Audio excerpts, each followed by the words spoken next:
Good morning, everyone. Good morning. I hope we're doing well, having a good day. I don't know. Hope everybody's doing well today. Yeah. And today we're going to read from 1 Kings 21. I'm going to read 3 verses and then I'm going to go back and give you a little history of the story. And it says here in verse 2, 1 Kings 21 verse 2, and Ahab spake unto Naboth, saying, Give me thy vineyard, that I may have it for a garden of herbs, because it is near unto my house, and I will give thee for it a better vineyard than it. If it seem good to thee, I will give thee the worth of it in money. And Naboth said unto Ahab, The Lord forbid it me, that I should give the inheritance of my father unto thee. And Ahab came into his house heavy and displeased, because of the word which Naboth the Jezreelite had spoken to him. For he had said, I will not give thee the inheritance of my fathers. And he laid him down upon his bed, and turned away his face, and would eat no bread. Now, this is a very fascinating story. It is. And this gentleman, I'm just going to give you some backstory. Ahab was the king of Israel at this time. He could get any land that he wanted, but he saw the land of Naboth, and he wanted Naboth's land. No particular reason, no special reason. The reason that was given here, it was near to his house. That's not even a good reason, because I'm sure there were other lands that were near to his house, and that he could get any other land that he wanted, because he even offered to give Naboth another piece of land. Yeah. Why didn't he use that piece of land for his herbs? I don't know. But he was there pouting and throwing a tantrum because Naboth said, listen, this piece of land has been in my generation. It's coming down through my fathers, and I cannot give it to you because, it is something that we treasure in this family. Which is valid. It's valued. It's passing down through generation. I have to pass it down to my sons also. So the king, being spoiled and always wanting his way, started to throw a tantrum, going to his house, lie down in his bed, didn't want to get up, didn't want to eat any food. Now, I'm sure most of us have heard about Jezebel. Jezebel was his wife. It was his wife at the time. Yeah. And she decided that, why are you pouting? You're the king. Get up and eat food and whatever. I'm going to get the land, the vineyard of Naboth for you. So to cut a long story short, she plotted against Naboth and caused him to die. Send a letter out in the king's name, cause people to come together against him and kill him. And then when he was dead, she said, see, I'm giving you the vineyard of Naboth. Get up and go take it, because Naboth is dead. Now, what we want to share with you this morning is how very careful we have to be as children of God. Because it is very easy for envy and jealousy to creep in among us. Here it is, you see this king. This king has everything. Everything. He has everything that he wanted. And this man has this one piece of inheritance in his... and to the king, it was the best thing. It looked good. Now, sometimes God deposited something in someone. And we're looking on and say, if I could only be like that person. If I could only have what that person have. Yeah. If I could only have that talent. If I could only sing like that. When God is saying, I did not call you to sing.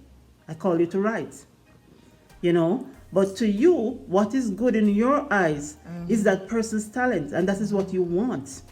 And then when you find that you start envying the person, you start being jealous of the person without even realizing. Yeah. And saying to yourself, so why is she the one have to be up there singing? Why she has to be the one that got the promotion? Why she has to be the one? And you start asking these questions, and before you know it, you start being envious and jealous of the person. Now, what happened in this story is that this led to Naboth's death, because the king was envious of his vineyard. It led to his death. A lot of times, our envy and our jealousy leads to people's death. It might not be a physical death. It might be a spiritual death. You might be at your workplace and you are envious of somebody without even realizing why she has to get the promotion, why the boss have to call her, why she's the one that has to do that. And because of that, your light cannot even shine so that the person can see Jesus Christ in you. And that affects the person, your negative behavior and your spewing of of this bitterness towards the person affects the person in a spiritual way and cause them to be dying a spiritual death. And you don't even realize that that is what you're doing. Yeah. So we are here this morning to caution you against envy and jealousy. Yeah. I wanted to read, Olivia to read something in Genesis so I Yeah. could point out something God said to Cain. So Okay. Olivia is going to go ahead and read. We all know the story of Cain and Abel, but there's this little part that we want to expound on. So it's Genesis 4 verses 6 and 7, and it says, "And the Lord said to Cain, 'Why are you so angry? And why do you look annoyed? If you do well, believe in me and doing what is acceptable and pleasing to me, will you not be accepted? And if so, and if you do not do well, but ignore my instruction, sin crouches at your door. Mm-hmm. Its desire is for you to overpower you. Yes. But you must master it. Yes, so God is saying here to Cain, you know the story of Cain and Abel. Cain was jealous of Abel because God accepted Abel's His sacrifice. sacrifice. No, they both had an equal opportunity to bring the finest of sacrifice to God. But he didn't do it. He did not. You know, and it's the same with us as human beings. Sometimes God has deposited something in us. And instead of us giving God our best and using what God has given us to give back to God, we're looking at the other person and saying, why she has to do that? Why? When the person is there using you both what were God at the same level, Yes. and he gave y'all the same instruction. The same instruction. But she moved and you didn't. And now you're bad mouthing and being bitter. Yes. So God, sometimes we have to be very, very careful about this. Very because careful. what God might deposit in Olivia is not what he deposited in me. And we have to each look at our own talents and our own gifts and use it as God would have us use it. True. You know, most of the times when we are pouting and we're fussing, if we only looked at what God has given us and do the instruction that God has given us, that's what God was saying to Cain. Why are you angry? Why are you, This mad? is before he killed his brother, because God Yes. knew that His heart was bitter. Already, and God had a talk with him. Yes. And he didn't care. He didn't even change his mind. He didn't. You know, God was saying, why are you angry? If you did well, if you did what I told you to do, I would have accepted it, and, I would have been pleased with your sacrifice as well. And this is what God is saying to us. Yeah. Do what I tell you to do. That which I have deposited in you, use it for my glory. Stop looking at the other person's talent and how much they're getting ahead. Or what they're gaining. Or what they're doing. You think they're gaining. Yes. Because that's the thing. We always think it's so pretty on the outside, but right. you don't know what's going on the inside. Yes. Or when no one is watching. Right. You know what I mean? Right. So, because see, Naboth has this little piece of land that was given to him. And this king, he wanted the gentleman's land when he had so much. Sometimes we have so much that is deposited in us. But because we're not looking at ourselves and our own talents, we're busy looking at the other person and what the other person is doing. Yeah. And it causes us to become envious and jealous. And it's not a good thing.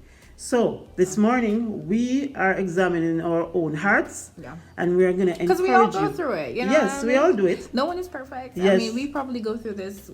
Well, I know multiple times. But we want to just encourage you to examine yourself and see if you're in this position. And sometimes you might think things are unfair to you, especially in a workplace environment where you see it seems like somebody else is getting ahead. But God says, don't worry about it. Don't be angry. Just do what I instruct you to do. You never know what Just do what I instruct you to do. And as you're faithful and as you do what God instructs you to do, He will promote you, whether at church, whether at work, wherever you are. God is the promoter of man. Yeah. It says promotion cometh not from the east, west, north, east, west, or south, but from the north, from God. That's where promotion comes from. So stop looking to man for your promotion and for your blessings. Yeah, for real. And start looking to God. Stop being jealous of your brother and your sister and your neighbor and your friend and envious, and start looking to God for that which you want or that which you desire. And so much is deposited. This is what I want to encourage you this morning. So much is deposited in you. You have so many gifts and so many talent, and God is waiting for you to follow His instructions, use those gifts and talents for His glory, and not look at what the other person is doing and how they're using their gift and talent, but to get up and to use yours, and not to be jealous or envious of the other person. All right? Yeah. Is there anything else you want to add? No, that's it. That's it. After I've talked and talked. That's it. Sometimes I get carried away talking when I'm passionate about something. But yes, this is my encouragement to you this morning. This is our encouragement to you. And as usual, we love talking to you, and we hope you have a wonderful day. Yeah. I will see y'all tomorrow.